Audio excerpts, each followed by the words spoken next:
दुनिया का सबसे शक्तिशाली ज्योतिर्लिंग जहां पर समय का स्वामी स्वयं विराजते हैं। यह वह पावन धाम है जहां मौत भी महादेव के चरणों में इजाजत मांगती है। आज मैं आपको ले चल रहा हूँ इस पवित्र यात्रा पर, जहाँ पर आपको मिलेंगी कहानियाँ, दर्शन की संपूर्ण जानकारी और महाकाल की अद्भुत महिमा के बारे में।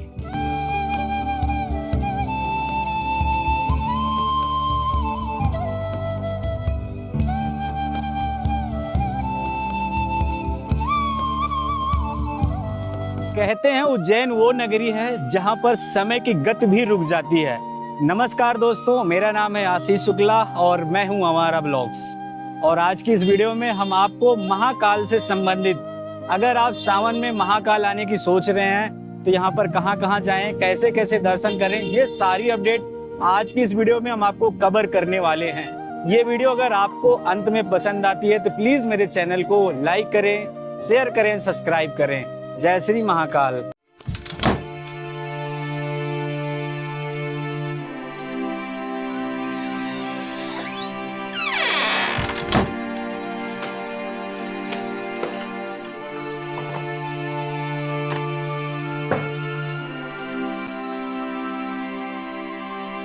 आज 14 तारीख है और रात के 10 बज रहे हैं। अभी मैं उज्जैन में प्रेजेंट हो चुका हूँ महाकाल की नगरी में। और सबसे पहले यहाँ पर आकर मैंने अपना रूम लिया है, तो सबसे पहले मैं आपको रूम टूर ही करवा देता हूँ। तो ये देखो, ये जो रूम है वो आज के लिए खाली था और इसमें टू टोटल 6 पर्सन यहाँ पर सो सकते थे, प्लस 3 पर्सन यहाँ पर। तो ये मेरा रूम नहीं है बल्कि ये खाली था, तो सेम प्राइस में रूम के जो ऑनर हैं इस रूम को इन्होंने मुझे दिया है। रूम तो मैंने आपको अपना दिखा दिया, चलो एक बार आपको वॉशरूम भी दिखा देता हूँ।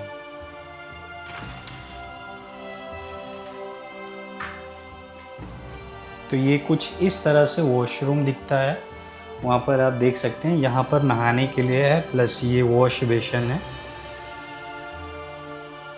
तो ओवरऑल इस तरह से ये रूम है, प्लस यहाँ पर बैठने के लिए सोफ़े भी रखे गए हैं, कुर्सियाँ भी हैं, प्लस यहाँ पर आप देख सकते हो अपने सामान को लेकर अगर आप बाहर से कुछ आते हो तो यहाँ पर बैठकर खा सकते हो। ओवरऑल अगर बात करें तो ये जो रूम है, मुझे अभी जस्ट मैं आया हूँ और 5 में से 4 रेटिंग मैं इस रूम को दे रहा हूँ, क्योंकि ये नीट एंड क्लीन, साफ़ सुथरा है। तो अब बात करते हैं इसके प्राइस के बारे में। तो ये जो रूम है मुझे 1400 रुपये में 4 लोगों के लिए पड़ा है। तो रात के 10 बजे हैं, हम अपनी गाड़ी यहाँ पर लाकर पार्क कर दिए हैं और हमने जो होटल लिया है यहीं पर लिया है। ये नाइट का सीन है और मैंने अपने होटल से निकलकर अब मैं जा रहा हूँ डिनर करने के लिए। और यहाँ पर एक एरिया ऐसा है जहाँ पर आपको वेजिटेरियन फूड मिलते हैं, बहुत ही स्पेशल फूड है। तो मुझे उसका जो रिकमेंडेशन है होटल वालों से ही पता चला है और मैं वहाँ पर चलकर दिखाता हूँ।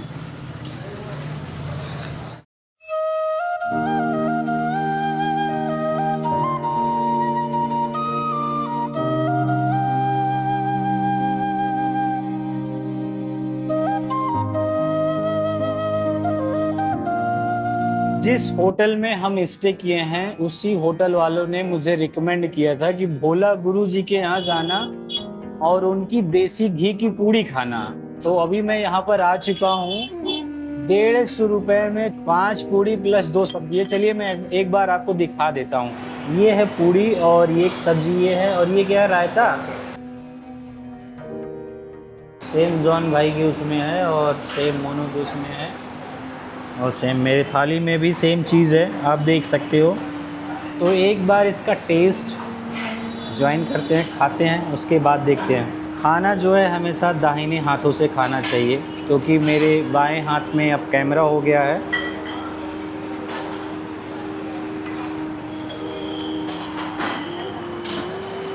ये वाली सब्ज़ी बहुत बढ़िया है ना, ये वाली।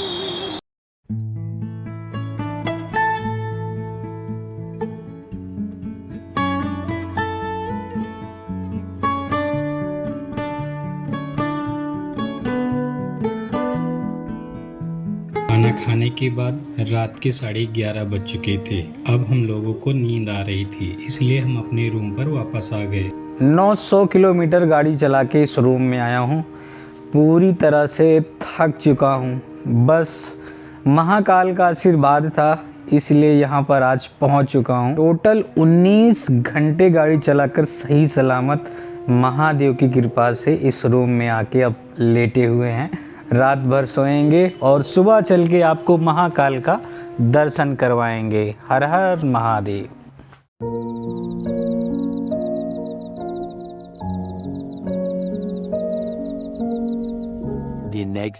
The next day.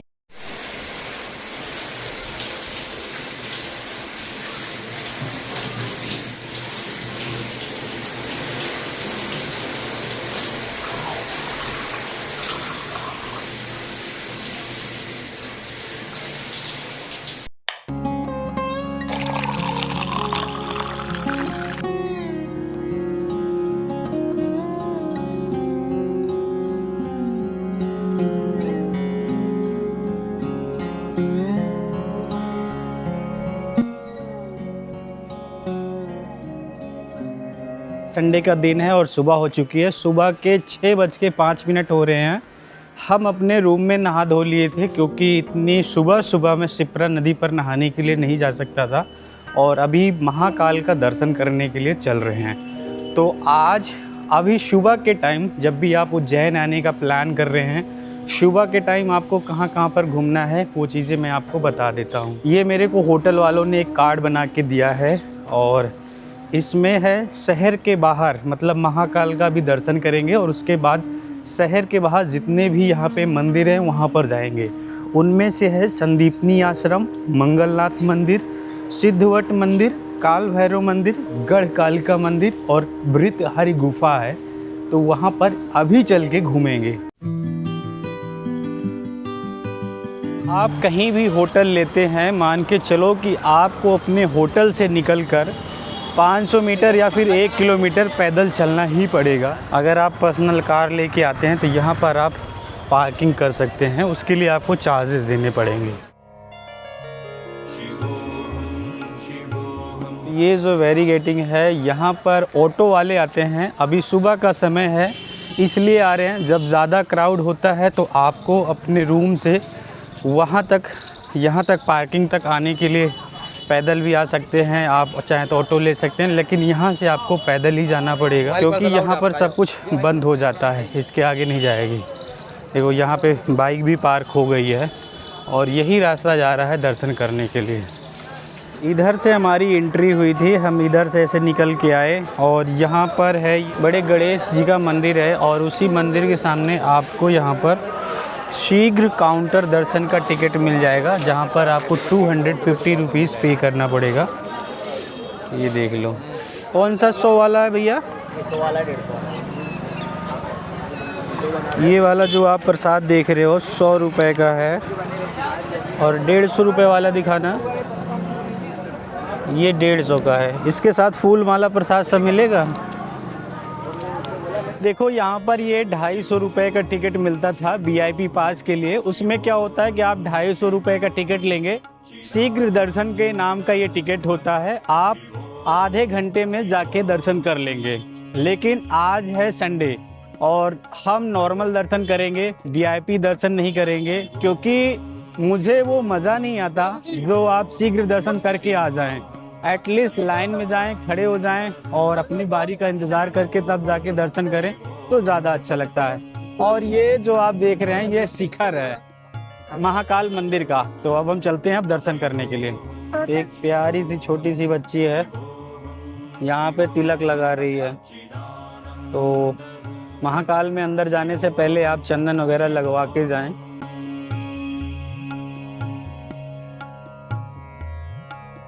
जय श्री महाकाल। हर हर महादेव।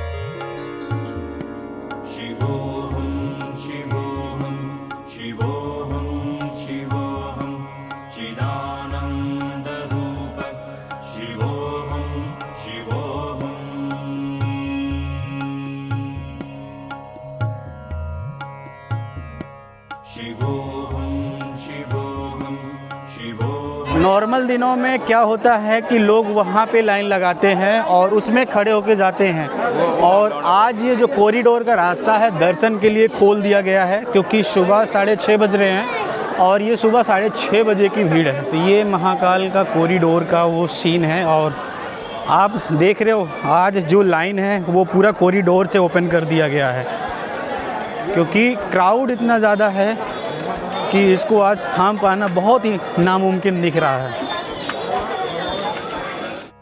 यत्रैव यत्रैव मनोमदीयं तत्रैव तत्रैव तव स्वरूपं।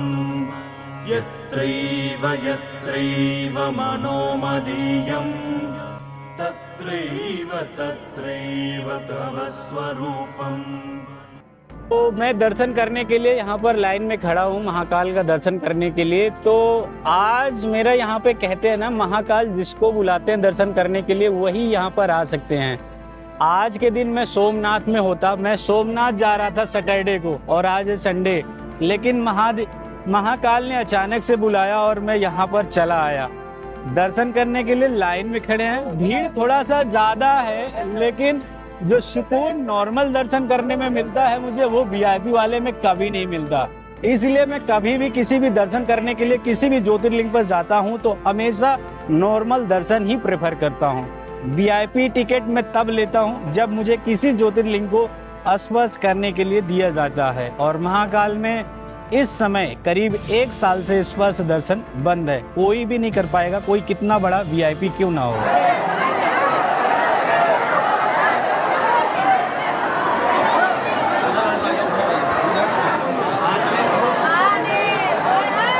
हर हर महादेव, ओम नमः पार्वती पतये, हर हर महादेव। तो आपको ये शोर सुनाई दे रहा होगा जहाँ पर बम बम भोले, हर हर महादेव, जय श्री महाकाल का नारा लग रहा है बहुत ही जोश और उल्लास के साथ।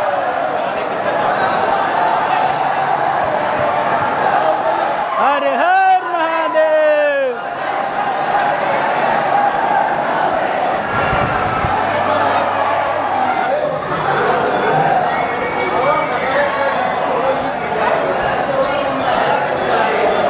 मंदिर में मोबाइल और कैमरा अलाउ नहीं है, यहाँ पर वीडियोग्राफी फोटोग्राफी करना मना है। तो कॉरिडोर के अंदर करीब 5 मिनट तेज चलने के बाद अब हम पहुँच चुके हैं गेट के जस्ट सामने, और चलिए थोड़ी देर और इंतज़ार कीजिए, बस बाबा का दर्शन कराने वाला हूँ आपको। तो अब तक मैं केदारनाथ 4 बार जा चुका हूँ, काशी 20 बार जा चुका हूँ, और ये महाकाल मेरा दूसरी बार है, और ओवरऑल अब तक मैंने 8 ज्योतिर्लिंग का दर्शन कर लिया है। लेकिन जो मेरा एक्सपीरियंस है, जो मेरा अनुभव है, जो मैं फील करता हूँ, सबसे तेज जो ज्योतिर्लिंग है वो केदारनाथ है, और दूसरे स्थान पे मैं उज्जैन के इस महाकाल के ज्योतिर्लिंग को सबसे तेज समझता हूँ। यहाँ आने के बाद वो शक्तियाँ वो महसूस होती हैं जो आप दिल से कनेक्टेड हैं, कि आपको लगेगा कि आप महादेव से दिल से यहाँ पर कनेक्टेड हैं।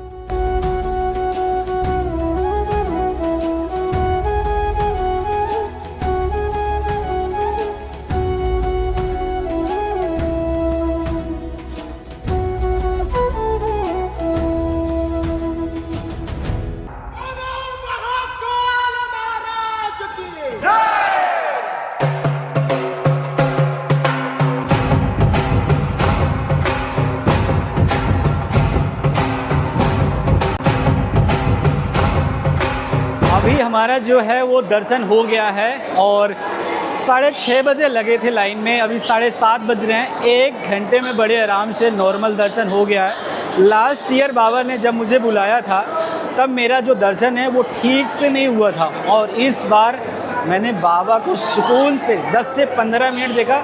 7:30 बजे की उनकी शयन आरती हो रही थी, उनका श्रृंगार हो रहा था 7:30 बजे, और वो चीज़ हमने जाके आज महाकाल के मंदिर में उपस्थित होकर ये सब चीज़ें देख लिया है। महाकाल का दर्शन करने के बाद जैसे ही आप महाकाल का दर्शन करने के लिए आते हैं, अगर आप सुबह दर्शन करने के लिए आ रहे हैं महाकाल में, तो उसके बाद आप आइए सीधा महाकाल का दर्शन कीजिए। उसके बाद यहाँ के जो भी इस शहर से बाहर जो भी आसपास के टेम्पल हैं, आप वहाँ पे जाके दर्शन कर सकते हैं। तो मैं अपनी पर्सनल कार से आया था, कार जो है हमने अपनी होटल पे छोड़ रखा है, और यहाँ पे हमने ऑटो रिक्शा ले लिया है क्योंकि कहीं ट्रैफिक लगेगी तो इनको छोटी छोटी गलियाँ पता होती हैं, उस गलियों से निकाल कर ये हमें दर्शन करवाएंगे। तो ओवरऑल अगर आप जाते हैं शहर के बाहर दर्शन करने के लिए तो उसके लिए आपको 500 रुपये होता है 4 लोगों के लिए। 500 से 600 रुपये जो भी आप रेट तय कर सकते हैं, आपके ऊपर डिपेंड है कि आप कितने में रेट तय करते हैं। यही है राम घाट और वहाँ पर आरती होती है। शाम को मैं आऊँगा, आपको आरती दिखाऊँगा।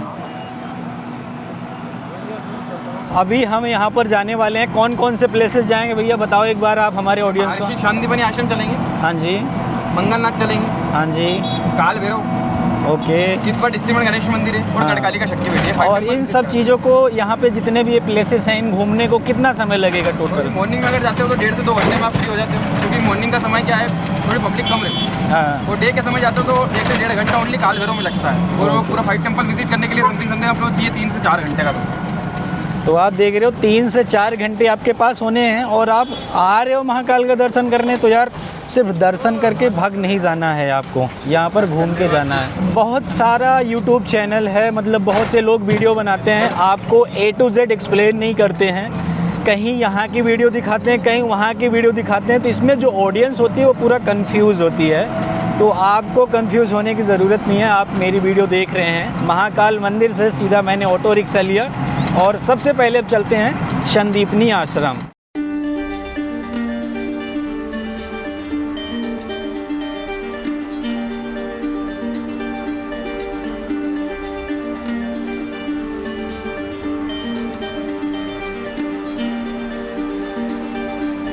तो महाकाल मंदिर से सिर्फ 5 से 10 मिनट में हम पहुंच चुके हैं संदीपनी आश्रम और ये रोड पर ही है, आपको दिखाता हूँ मैं।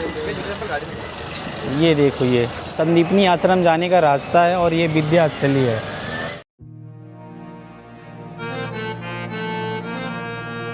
तो सबसे पहले यहाँ पर देख लो, सुबह 7 बजे से लेकर रात के 8 बजे तक खुला रहता है। शूज़ आपको यहीं पर उतारने होते हैं। यहाँ पे आने का क्या रीज़न है कि भगवान श्री कृष्ण ने अपनी 14 विद्याएं यहीं पर सीखी थी, अर्जित की थी। तो चलिए मैं आपको दिखाता हूँ। सबसे पहले जय श्री महाकाल। जिस आश्रम पे भी आए हो, इसकी क्या मेन खासियत है, क्या है इसमें अपन को देखने का क्या समझने को मिलेगा, ये चीज़ मैं आपको बताना चाहता हूँ। ये है महर्षि शांतिपनी आश्रम, जहाँ श्री कृष्ण भगवान सुदामा जी और बलराम जी ने शिक्षा प्राप्त करी है। यहाँ भगवान श्री कृष्ण ने 14 विद्या और 64 कला का ज्ञान प्राप्त करा है। और महर्षि शांतिपनी जो है अपने श्री कृष्ण भगवान के गुरु का नाम है, उन्हीं के नाम पर आश्रम खोला गया है। भगवान श्री कृष्ण, सुदामा जी और बलराम जी तीनों यहाँ से विद्या अर्जित करके गए। भगवान श्री कृष्ण ने 14 विद्या और 64 कला का ज्ञान प्राप्त करा है मात्र 126 दिनों में। Lord Krishna is required knowledge of 14 subject and 64 arts, all is 126 days. 126 दिनों में वो अपनी पूरी विद्या अर्जित करके यहाँ से रिटर्न अपने घर लौट चुके थे। साथ में यहाँ पे अपने को 2 महादेव के मंदिर देखने को मिलता है। सबसे पहले सर्वेश्वर महादेव जो कि स्वयंभू है। जानते हो क्या होता है स्वयंभू मतलब? जो स्वयं प्रकट है ना, जिनकी कोई स्थापना नहीं करता, जिनकी उत्पत्ति होती है। आज से 6000 वर्ष पूर्व एक बिलपत्र से इनकी उत्पत्ति करी है महर्षि शांतिपनी जी ने अखंड तपस्या के बाद। और स्वयंभू शिवलिंग कभी अपने ऊपर नाग धारण नहीं करता है। अदरवाइज आप जितने भी शिव मंदिर गए हो वहाँ चांदी, सोना, पीतल, तांबे, हीरे, मोती या प्लेटिनम वगैरह के नाग दिखता महंगे से महंगे गले के अंदर देखते हैं। पर ये स्वयंभू शिवलिंग है, इनके ऊपर कभी नाग धारण नहीं होता। इनकी जलाधारी रूप में रहता है जहाँ बेस पे बना हुआ, ठीक है, स्वयंभू शिवलिंग कहलाते हैं। और यहाँ पे सेकंड से मंदिर आता है कुंडेश्वर महादेव जी का। और हमारे उज्जैन की अगर टोटल यात्रा करते हो तो हमारे उज्जैन की टोटल यात्रा में 9 नारायण, 7 सागर, 84 महादेव की यात्रा होती है। 84 महादेव की यात्रा होती है भैया सावन में, जो कि टोटल 7 दिन में पूरी होती है। आप लोग 7 दिन तो यहाँ रुक नहीं सकते हो और 84 महादेव घूम नहीं सकते हो। तो 84 महादेव में से 40वां नंबर पाते हैं हमारे कुंडेश्वर महादेव। वो बैनर के ऊपर लिखा है 84/40। 84 महादेव में से 40वां नंबर पाते हैं कुंडेश्वर महादेव। तो कुंडेश्वर महादेव जी की मेन खासियत ये है कि आप हमारे उज्जैन की अगर यात्रा करते हो तो 84 महादेव में से 40वां नंबर पे कुंडेश्वर महादेव। कुंडेश्वर महादेव जी की मेन खासियत ये है कि शिवलिंग के जस्ट सामने आप किसको देखते हो? जितने भी शिव मंदिर जाते हो शिवलिंग के जस्ट सामने किसको देखते हो? नंदी जी को देखते हो। किस रूप में देखते हो? बैठे देखते हो, खड़े देखते हो? 2 पैर पे बैठे, 2 पैर पे खड़े। अक्सर नंदी देखे होंगे आपने। कुंडेश्वर महादेव जी के सामने जो आप नंदी देखोगे वो अपने 4 पैरों पे खड़ा मिलेगा। और खड़े हैं तो क्या है, उसका कोई रीज़न होगा। कभी हरिहर मिलन का नाम सुना है? हरिहर मिलन। देखो अपन कृष्ण भगवान को आमतौर बोलते हैं हरिओम और महादेव को हर हर महादेव। जब कृष्ण भगवान या 7 वर्ष के मैंने बाल अवस्था में जब विद्या अर्जित करना आए थे ना, तभी किशोर अवस्था में भोलेनाथ जी उनसे मिलने आए थे बाल अवस्था में। तो हरि और हर दोनों का मिलन हुआ था बाल अवस्था में, तो हरिहर मिलन। हरि और हर दोनों के मिलन होने के कारण अपने हिंदू धर्म में 33 कोटि देवता है, तो सब उनके स्वागत पर अपने अपने पैरों पर खड़े हुए थे। उसमें से एक नंदी जी है कि उनके तो आराध्य देव है महादेव, वो भी अति प्रशंसित होकर उनके स्वागत में अपने चारों पैरों पर खड़े हुए थे। जब से यहाँ पर खड़ी प्रतिमा बनी हुई है वो है हरिहर मिलन के कारण। साथ में एक पाठशाला देखने को मिलेगा जहाँ श्री कृष्ण भगवान सुदामा जी बलराम जी शिक्षा लेते हुए दिखेंगे और महर्षि शांतिपनि जी उनको शिक्षा देते हुए दिखेंगे। उनकी जो प्रथम चरण पादुका है वो भी अपने को यहाँ पे विराजमान है, वो भी अपने को दर्शन करने को मिलेगा।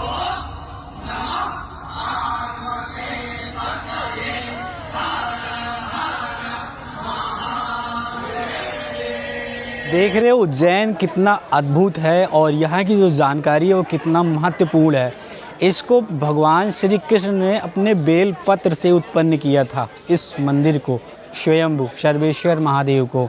और इसके बारे में अभी जो हमारे टूर गाइडर हैं जो ऑटो रिक्शा चला के लेके आए हैं उन्होंने आपको इसके बारे में बताया है। यहाँ पर है ये गोमती कुंड और गोमती कुंड के बारे में यहाँ पर लिखा गया है जिसको भगवान श्री कृष्ण ने स्वयं प्रकट किया था।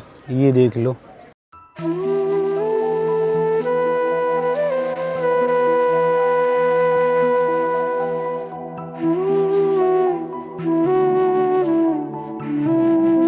बीच में श्री कृष्ण जी हैं, सुदामा जी हैं और ये बड़े भाई हैं उनके।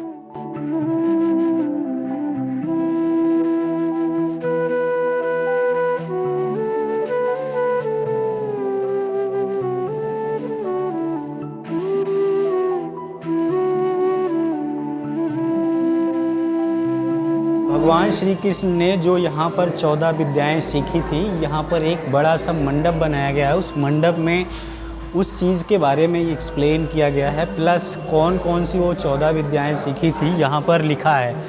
तो पहले तो उन्होंने वेद सीखा था, ऋग्वेद, यजुर्वेद, सामवेद, अथर्ववेद, फिर वेदांग सीखा था। और वेदांग में ये सारी शिक्षाएँ, शिक्षा है, छंद है, व्याकरण है, तो ये सारी चीज़ें यहाँ पर सीखी थी। तो जब भी आप यहाँ पर आएँ एक बार संदीपनी आश्रम में ज़रूर आएँ। संदीपनी आश्रम से जस्ट 1 किलोमीटर दूर है मंगल ग्रह का जो मंदिर है वहाँ पर। तो संदीपनी आश्रम में आपने देखा कि हमने अच्छे से दर्शन कर लिया है। तो ये देख लो यहाँ पर इतना ज़्यादा भीड़ है, मंगलनाथ मंदिर है और यहाँ पर टच करके स्पर्श करके दर्शन हो रहा है। सारे श्रद्धालु इसी लाइन से जा रहे हैं। इस मंदिर का क्या इतिहास है कि भगवान शिव ने अंधकासुर राक्षस का वध किया था और वध करने के बाद भगवान शिव ने तपस्या की थी और तपस्या करने से मंगलनाथ की यहाँ पर उत्पत्ति हुई थी। और जो भी लोग मांगलिक होते हैं अगर यहाँ पर आकर पूजा पाठ करवाते हैं तो उनका जो मंगल दोष है वो समाप्त हो जाता है। तो चलिए अब आपको शिव जी के यहाँ पे दर्शन करवाते हैं।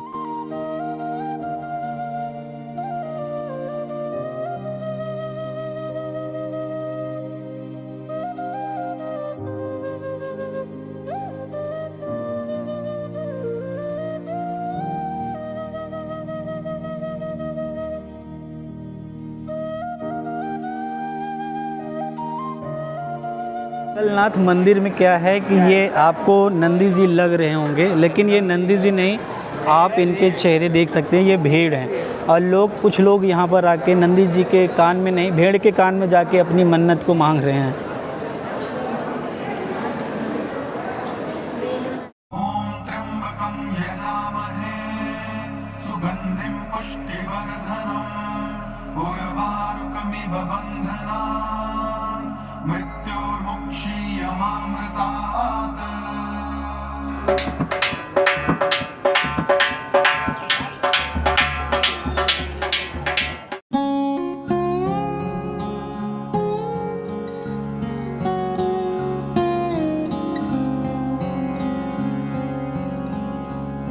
हम आ चुके हैं काल भैरव का दर्शन करने के लिए, जो उज्जैन के रक्षक माने जाते हैं काल भैरव जी।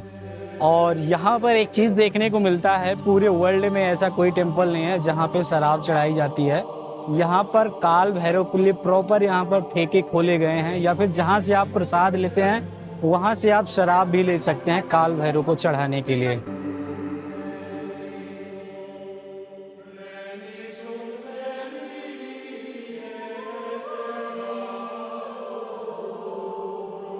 धीरे धीरे लाइन चल रही है और करीब आधे घंटे हो गए हैं लाइन में खड़े हुए। काफ़ी ज़्यादा क्राउड है, लेकिन पिछली बार से कम है। और पिछली बार मैं सावन को आया था इसी लाइन में मैं कम से कम 3 से 4 घंटे तक इंतज़ार किया था और अभी लग रहा है आधे घंटे में दर्शन हो जाएगा।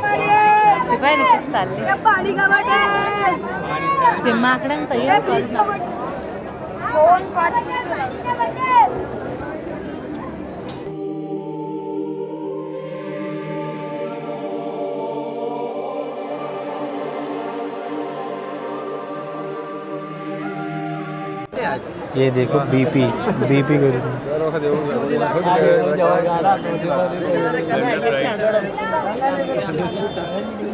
काल भैरव के नाम भैया की तरफ से।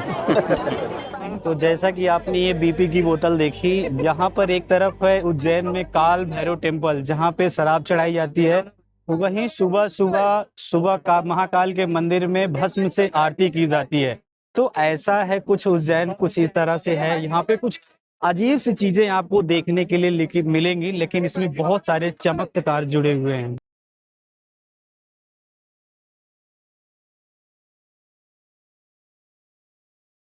जागो रे देखो रे दुनिया ये देखो रे ना ना ना ना ना ना ना ना ना ना ना ना ना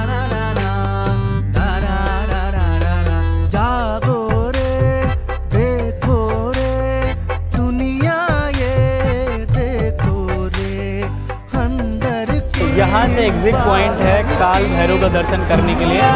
मैं दर्शन कर चुका हूँ। अगर आप वैष्णो देवी गए हैं तो भी आपको पता है कि वैष्णो देवी का दर्शन करने के बाद काल भैरव का दर्शन किया जाता है। वैसे अगर आप उज्जैन आए हैं या फिर अगर आप काशी जाते हैं तो हर मंदिर में जब भी आप कहीं ना कहीं किसी ज्योतिर्लिंग पे जाते हैं तो वहाँ पर काल भैरव का दर्शन किया जाता है। तो मेरा काल भैरव का दर्शन हो गया है। अब मैं यहाँ से चलता हूँ किसी दूसरे प्लेसेस पर और आपको घुमाता हूँ। ये है स्थिरमन गणेश मंदिर, उज्जैन का वो स्थान जहां सिर्फ पूजा नहीं मन की शांति भी मिलती है।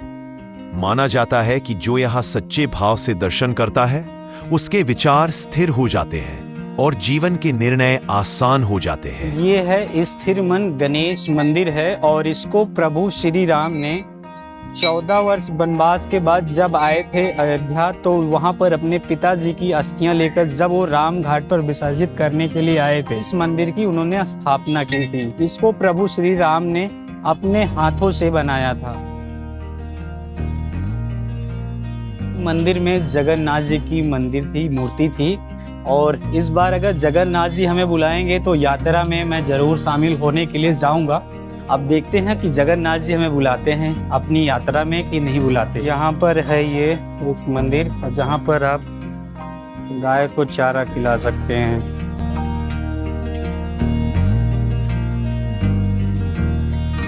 उज्जैन के सारे मंदिरों को घूमने के बाद अब एक बार हम फिर से आ चुके हैं अपने रूम पर। दिन के 11 बज रहे हैं। गर्मी थोड़ी ज़्यादा है कि अभी मैंने उज्जैन शहर के जो बाहर में मंदिर हैं उन सबको घूम लिया है। अब हम आए हैं यहाँ पर और मालिक से हमने बोला है कि हमें एक दूसरा रूम दे दो और हम अब दूसरे रूम में चल रहे हैं सोने के लिए। यहाँ पर 1 से लेकर 6 बजे तक हम सोएंगे और शाम को चलेंगे फिर राम घाट की आरती देखने, हरसिद्धि माता का मंदिर की आरती देखने के लिए, प्लस आपको कॉरिडोर दिखाते हैं। तो चलिए एक बार अभी जो दूसरा रूम मिला है वो आपको दिखाते हैं।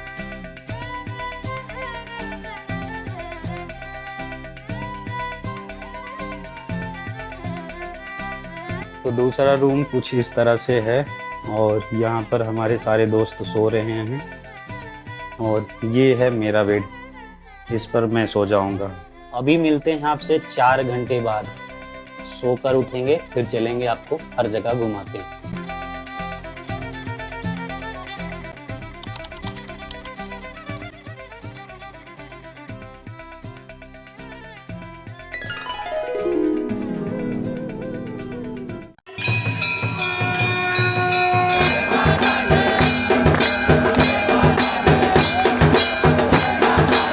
अभी हम गाड़ी छोड़कर यहीं पर जा रहे हैं राम घाट और राम घाट में जो है आरती 6 बजे होती है, 5:30 बज रहे हैं। वहाँ पर हम आधे घंटे पहले जा रहे हैं, कुछ फ़ोटो शूट करना है। इसके साथ साथ वहाँ पर आरती जो होती है उसके लिए लाइन लगाना पड़ता है, मतलब आगे जाके सीट रुकानी पड़ती है घाट के किनारे। तो हम जा रहे हैं उसको कवर करेंगे और चलते हैं, आपको राम घाट की आरती दिखाते हैं। मेरे बगल में ये जो आप देख रहे हो यहाँ पर एक बोर्ड लगा है और यहाँ पे 84 लिखा है। तो पूरे उज्जैन में जो यहाँ पे लिस्टेड महादेव के टेम्पल हैं वो 84 हैं। उसमें से कामेश्वर महादेव जो है वो 13वें नंबर पर आता है और ये शिप्रा घाट राम घाट के बगल में है। और इसी तरह यहाँ पर और भी महादेव के काफ़ी सारे टेम्पल हैं। अभी शाम को सबकी आरती होगी, सबकी पूजा होगी।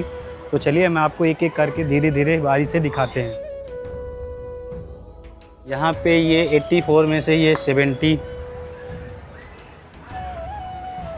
है और यहाँ पर भी महादेव का ये शिवलिंग विराजमान है। हर हर महादेव। ये 84 में से 21 है और यहाँ पर भी महादेव का ये शिवलिंग विराजमान है। हर हर महादेव। 12 सालों में जो महाकुंभ लगता है ना उज्जैन के इसी राम घाट पर, वो लगता है। और अब की बार जो यहाँ पर महाकुंभ लगेगा वो 2028 में लगेगा, जुलाई में। तो आपको एक बार दिखा देता हूँ। अभी से यहाँ पे तैयारियाँ चल रही हैं।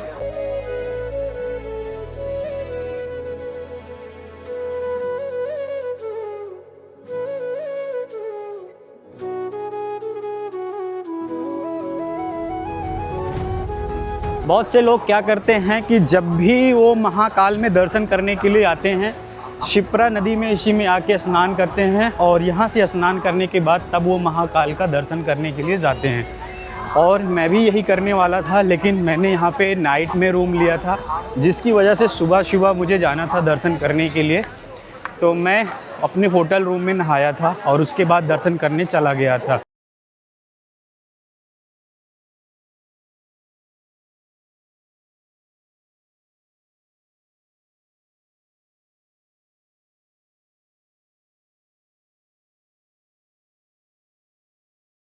तो शाम के 7 बज चुके हैं और यहाँ पर ये आरती आप देख लो, राम घाट की जो आरती है वो स्टार्ट हो रही है। और यहाँ की जैसे ही आरती ख़त्म होती है आप जाएंगे हरसिद्धि माता का मंदिर, क्योंकि वहाँ पर भी आरती स्टार्ट होती है। वो शक्तिपीठ में से आता है। तो अब तक की मैंने वीडियो में आपको दिखाया कि आप उज्जैन के जो बाहर के टेम्पल हैं उनको कैसे घूमें। अब बारी आ चुकी है कि शाम के समय आप इन मंदिरों को कैसे घूमें। शाम को यहाँ पर क्यों घूमना ज़रूरी है, क्योंकि शाम को जो लाइटिंग है वो बहुत अच्छी तरह से दिखती है और लाइटिंग में ही पूरा उज्जैन दिखता है। ये देखो, यहाँ पर आप आरती देख सकते हैं जो कि स्टार्ट होने में सिर्फ 5 मिनट की देरी है।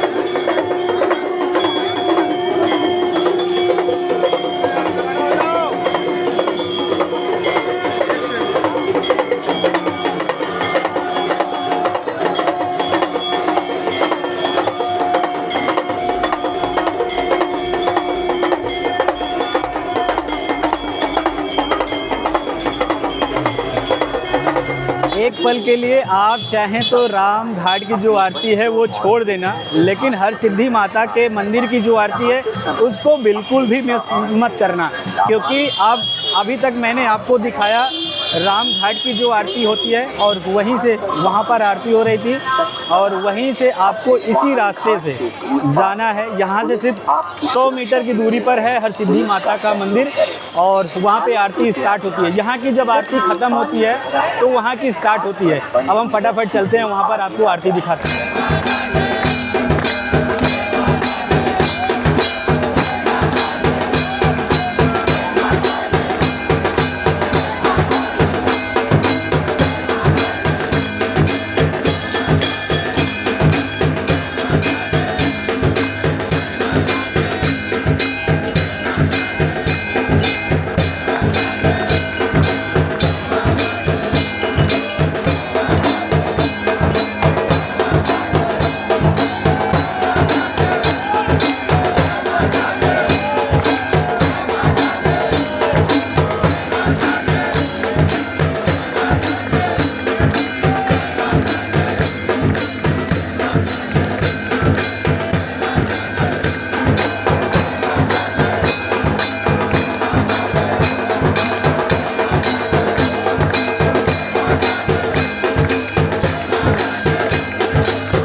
तो पहले यहाँ पे हरसिद्धि माता की आरती होती है शाम को 7 बजे। जब राम घाट की आरती ख़त्म होती है तब यहाँ पे स्टार्ट होती है। उसके बाद यहाँ पर अब दर्शन करना है, तो आप यहाँ की आरती जो है वो मिस बिल्कुल मत करना।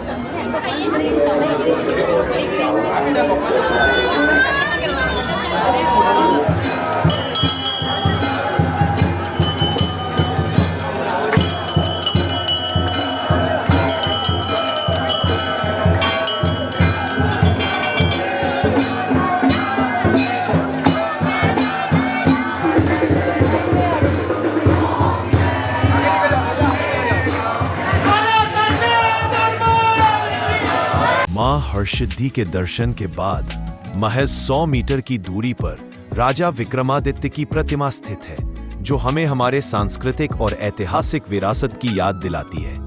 उज्जैन की धरती पर ऐसे महापुरुषों का इतिहास आज भी जीवित है।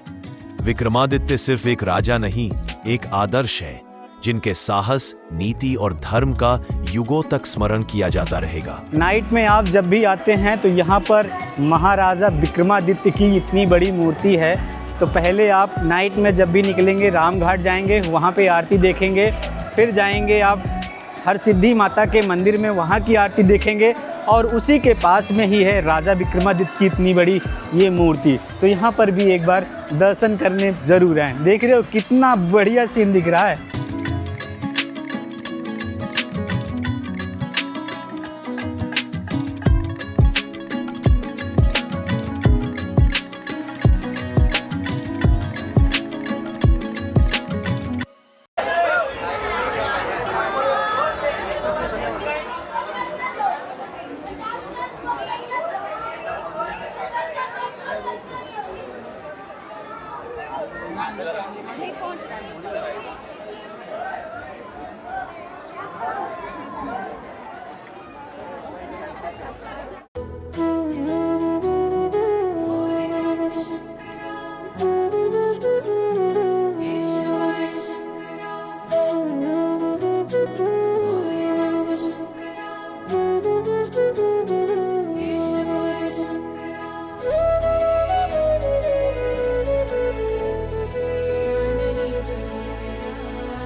तो कॉरिडोर में घूमते घूमते जैसे जैसे मैं कॉरिडोर में आगे आगे बढ़ रहा हूँ, वैसे वैसे शिव जी की यहाँ पर काफ़ी सारी मूर्तियाँ हैं जिन्हें देखकर लोग अट्रैक्ट हो रहे हैं और उस मूर्ति के बारे में जानने की कोशिश कर रहे हैं। इसके साथ साथ लोग वहाँ अपनी यादों को कैप्चर कर रहे हैं। बहुत ज़्यादा क्राउड है यहाँ पर, आप देख सकते हैं।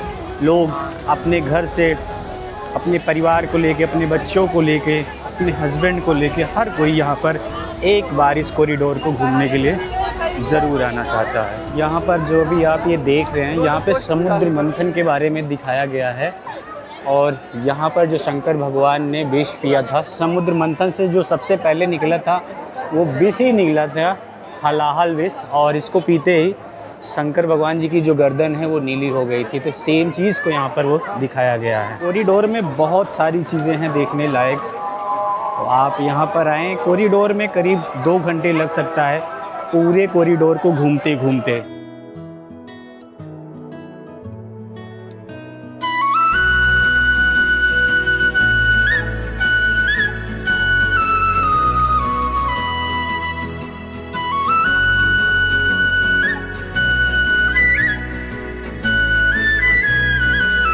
कॉरिडोर में घूमते घूमते जैसे जैसे मैं कॉरिडोर में आगे आगे बढ़ रहा हूँ, वैसे वैसे शिव जी की यहाँ पर काफ़ी सारी मूर्तियाँ हैं जिन्हें देखकर लोग अट्रैक्ट हो रहे हैं और उस मूर्ति के बारे में जानने की कोशिश कर रहे हैं। इसके साथ साथ लोग वहाँ अपनी यादों को कैप्चर कर रहे हैं। बहुत ज़्यादा क्राउड है यहाँ पर, आप देख सकते हैं। लोग अपने घर से, अपने परिवार को लेके, अपने बच्चों को लेके, अपने हस्बैंड को लेके, हर कोई यहाँ पर एक बार इस कॉरिडोर को घूमने के लिए जरूर आना चाहता। जब समुद्र मंथन हुआ तो सबसे पहले हालाहल विष निकला। विष इतना घातक था कि उससे संपूर्ण सृष्टि का विनाश निश्चित था। सभी देवता और दानव भयभीत हो गए। कोई भी उस विष को संभाल नहीं सका। उस संकट की घड़ी में केवल एक ही आशा थी, स्वयं महादेव। शिव ने बिना कोई विचार किए समस्त विष को अपने कंठ में धारण कर लिया और नीलकंठ कहलाए। यह घटना सिद्ध करती है कि सृष्टि की रक्षा केवल वही कर सकते हैं जो स्वयं सृष्टि से परे है, और वो है महादेव, संसार के सच्चे स्वामी, सबसे बड़े देव, केवल शिव।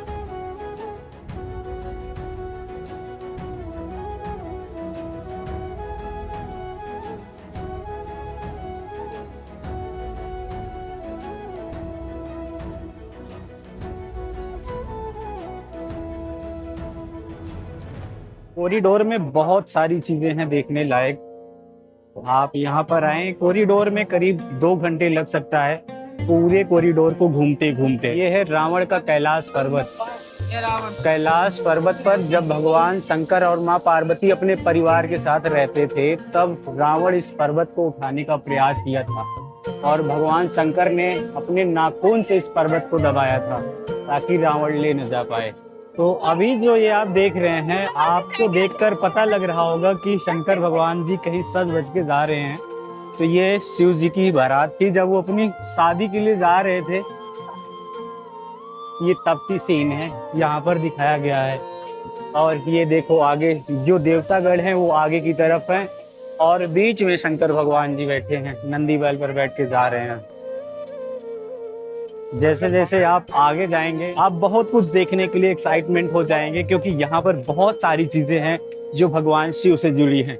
देखो, ये देखो आप, माता काली जी का रौद्र रूप है ये।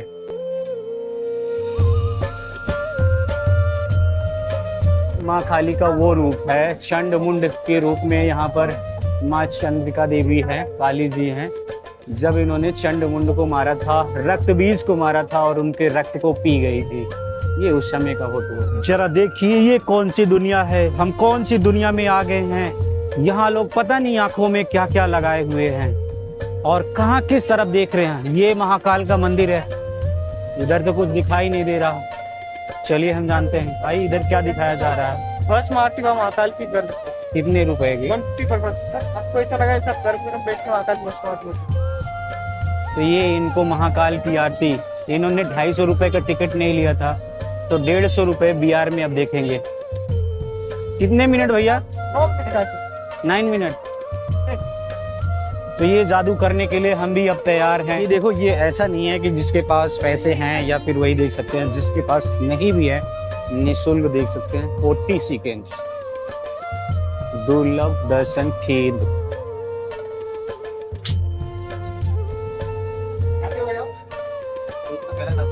लास्ट ईयर जब मैं आया था तो ये जो बिहार वाला काउंटर है ना, इनके यहाँ उतने कस्टमर नहीं आ रहे थे, तो इन्होंने मुझसे बोला था कि मेरा इस बिहार का प्रमोशन अपनी वीडियो के माध्यम से कर दो। और उस समय ये मुझे कुछ पैसे नहीं पे कर रहे थे और मैंने इनका प्रमोशन नहीं किया था।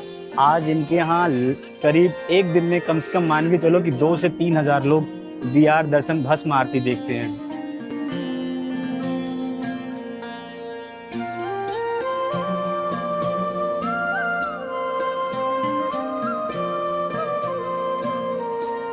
ये वाला स्पीकर, हाँ।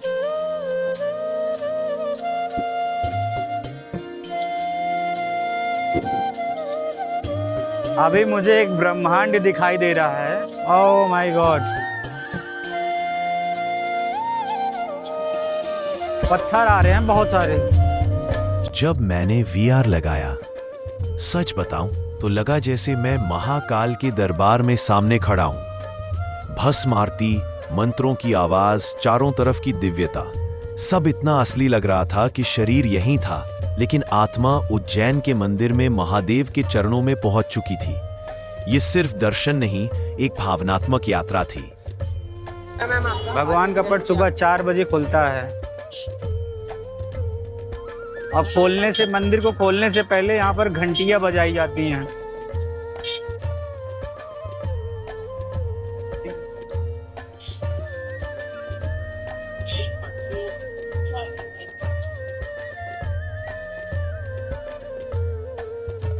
ये जो लड्डू प्रसादम काउंटर है ये कॉरिडोर के अंदर है। आपको दिखाऊं कहाँ पर है? ये देखो यहाँ पर है। ये आप यहाँ पर आएंगे, यहाँ पर ये शंकर भगवान की सारी मूर्तियाँ लगी हैं। वहीं पर ये है लड्डू प्रसादम। इसके काफ़ी सारे काउंटर हैं, लेकिन एक मेन गेट पर है। लोगों को ये लगता है कि यही सिर्फ एक काउंटर है। वो मेन गेट पर जाते हैं और वहाँ पर काफ़ी ज़्यादा भीड़ लगती है, लाइन लगाना पड़ता है। यहाँ पर सिर्फ 2 मिनट में मिल जाएगा। 1 2 3 4 5 6 7 8 8 और काफ़ी सारा प्रसाद खरीद लिया गया है। तो भाई जब भी आना आप ये महाकाल के ये लड्डू वड्डू जरूर लेके जाना। आरती भोग लड्डू है यहाँ पर, 100 रुपये का है, 50 रुपये का है। आप लोगों ने दर्शन कर लिए? फर्स्ट टाइम आए हैं आप? नहीं, सेकेंड टाइम आए हैं। तो कैसा फील हुआ आपको यहाँ पर आके? बढ़िया। हमें 2 मिनट तक दर्शन मिले महाकाल के एक जगह खड़े हुए। कहाँ से आए हो आप? राजस्थान हैदराबाद से आए। हर हर महादेव। हर हर महादेव। आपको किसी चीज़ से डर लगे या फिर आप किसी भी तरह से टूट जाओ और आपको लगता है कि अब आपके पास कोई उम्मीद नहीं है, आप कहीं से भी ठीक नहीं हो रहे हैं, तो एक बार महाकाल के दर्शन करने के लिए ज़रूर आएँ। यहाँ आने के बाद मैं 100% कहता हूँ कि आप खाली हाथ नहीं जाएंगे।